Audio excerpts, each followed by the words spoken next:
kind of skeptical that Beth could cover this topic in 5 to 7 minutes.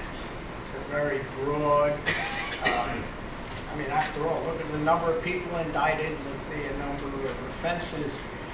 But she did. And the purpose statement, according to the manual, is for the member to learn or review basic research methods and present a well-organized, well-researched speech on any topic. And I think Beth achieved that. She took a complex topic, making it clear, interesting, and arousing. Looked at the audience, everyone was interested, and certainly was germane to the topic selected by Ravi.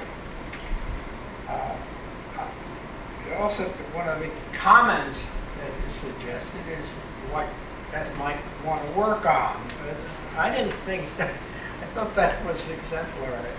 And the only thing that I have to comment on was that could be improved was that Beth aroused us, and I was ready to take to the streets, but Beth did not come up with a specific action that we could take.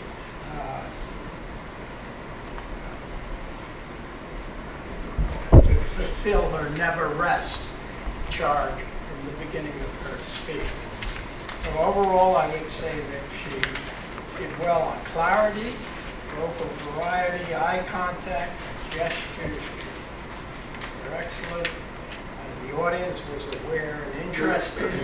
Beth was comfortable up there, and I think the topic was extremely well researched. Thank you.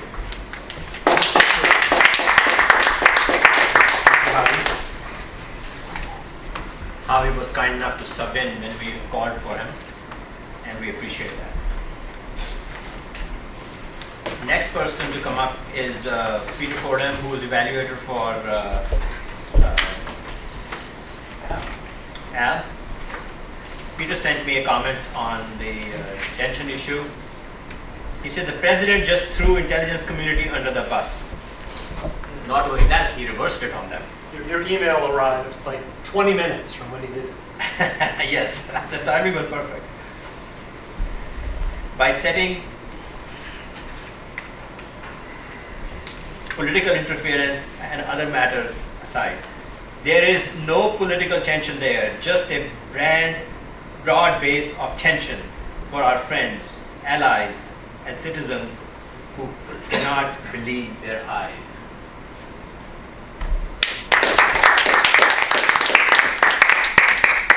Thank you, Robbie.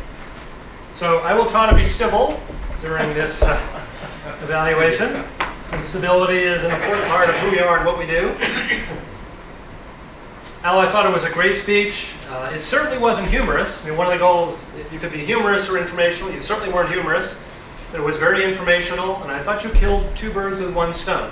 Number 1, you put forth a lot of information. Number 2, in kind of a unusual way, you introduced us to yourself and your family. I'm not used to hearing people's families and themselves identified by diseases they have, but that's sort of how you did it. And that was, we learned about you and your family. One of your goals was to speak clearly. I thought you did that great. You were very clear. You definitely effectively presented your material. You talked about predispositions to disease, and gave examples of that and all the things you could have had and might have had and ultimately had and didn't have. And you also talked about lifestyle choices, and at least at a high level, you talked about lifestyle choices and things you did to, in effect, transform your life and bring yourself back from the brink, so to speak. And in addition, one thing I didn't expect to get out of it that I did was information about how to avoid overweight pets. I didn't expect to learn anything about overweight pets. And I thought that was interesting because I hadn't thought about people and their overweight pets. And in addition, being informational, you led us to a movie called Forks Over Knives, which I had never heard of. And I'm going to have to look up what Beth told us to look up, and also Forks Over Knives. So now I know what I'm doing this weekend. The only I thought it was great. The only suggestions I have were two. One was you talked about lifestyle choices, but I don't really know what they were. I mean, you talked about foods, you talked about things you changed a bit from what you ate when you were a kid, but other than vegetables, I heard the word vegetables, I didn't hear anything else. Maybe I missed it. I really didn't. I wanted to know more about what your lifestyle and food choices were that you changed. You talked about it at a high level. I'd like to hear more detail. That would have introduced us even more to you. And the only other thing that I had was vocal variety. I thought you could do a little better with vocal variety. But again, that was kind of a nitpick. Because overall I enjoyed the speech and thought it was terrific. So anyway, great job. Thank you, Peter.